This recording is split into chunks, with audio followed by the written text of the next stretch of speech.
वनस्पती वर्गीकरणाची नैसर्गिक पद्धती कोणी मांडली? ओके, एंजल व ग्रँटन, बेस्सी, बेंथम आणि हुकर, कार्ल लिनियस. बघा या ठिकाणी वनस्पती वर्गीकरणाची कोणती आपल्याला नैसर्गिक पद्धत विचारलेली आहे. नैसर्गिक पद्धत म्हटलं वनस्पती वर्गीकरणाची तर ती आहे बेंथम आणि हुकर यांनी मांडलेली. ओके, बेंथम आणि हुकर ऑप्शन नंबर सी या प्रश्नाचं योग्य असं उत्तर आहे. बघा या ठिकाणी कार्ल लिनियस जे होतं यांनी द्विनाम पद्धत म्हटली आपण. ओके, बघा आपण जसं हे वनस्पती असो किंवा प्राणी असो या द्विनाम पद्धत कार्ल लिनियसची कोणती आहे बरं? यांनी द्विनाम पद्धत मांडलेली आहे. कार्ल लिनियस द्विनाम पद्धत. ओके, बघा आता थोडंसं आपण ऍडिशनल इन्फॉर्मेशन बघूया, स्पष्टीकरण या ठिकाणी आपण समजून घेऊया.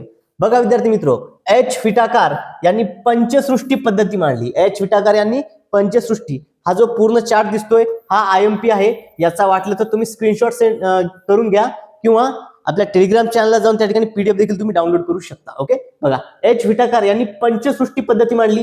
कार्ल लिनियस यांनी द्विनाम पद्धती. ओके, कार्ल लिनियस द्विनाम पद्धती. परीक्षेला वारंवार याच्यावरती प्रश्न येतो. ओके, हा जो आहे कार्ल लिनियस यांच्यावरती प्रश्न आपल्याला वारंवार दिसतो. त्यानंतर थिओफ्रेटस यांनी वृक्ष, झुडपे, शाख यांच्यावरती केलेलं आहे वर्गीकरण.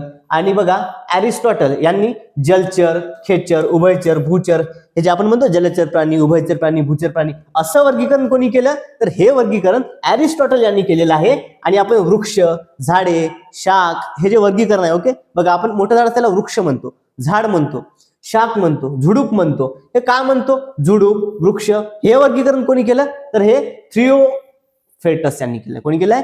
थिओफ्रेटस यांनी हे वर्गीकरण केलंय. आणि एचर या शास्त्रज्ञाने काय केलेलं आहे तर एचर या शास्त्रज्ञाने आवृत्त म्हणजे अबीजपत्री आणि बीजपत्री असं वर्गीकरण केलेलं आहे. बघा वनस्पतींचं अबीजपत्री आणि बीजपत्री असं वर्गीकरण कोणी केलंय तर ते एचर या शास्त्रज्ञाने केलेलं आहे. ओके, आणि नैसर्गिक पद्धती आपण माहिती आहे ज्याच्यावरती आपल्याला प्रश्न होता ते म्हणजे बेंथम आणि हुकर. ओके, बघा क्लिअर आहे सर्वांना? हा आपल्याला विद्यार्थी मित्र हा जो पॉइंट आहे हे शास्त्रज्ञ आहेत हे परीक्षेच्या दृष्टिकोनातून खूपच महत्वाचे आहेत. ओके, त्यामुळे सर्वांनी हे व्यवस्थितरित्या नोट डाऊन करून ठेवायचे आहे, लिहून घ्यायचे आहेत. ओके, बघा व्हिटाकर यांनी पंचसृष्टी पद्धती, कार्ल लिनियस द्विनाम पद्धती, थिओफ्रेटस वृक्ष, झुडपे, शाख. ओके, त्यानंतर अरिस्टॉटल जलचर, खेचर, उभयचर, भूचर असं वर्गीकरण केलेलं आहे. हे सर्व यांनी केलं काय? वनस्पती वर्गीकरणाच्या पद्धती केल्या आहेत. ओके, त्यानंतर नैसर्गिक आहे बेंथम आणि हुकर. या सर्व वनस्पती वर्गीकरणाच्या पद्धती प्रत्येक शास्त्रज्ञानुसार या ठिकाणी आपण बघितलेल्या आहेत. जर माहिती आवडली असेल, स्पष्टीकरण समजलं असेल तर सर्वांनी व्हिडिओला लाईक करायचं आहे. जर अजूनही आपल्या चॅनलला तुम्ही सबस्क्राईब केलं असेल तर सर्वांनी चॅनलला सबस्क्राईब करायचं आहे. नक्कीच तुम्हाला या व्हिडिओचा फायदा परीक्षेमध्ये होईल. ओके.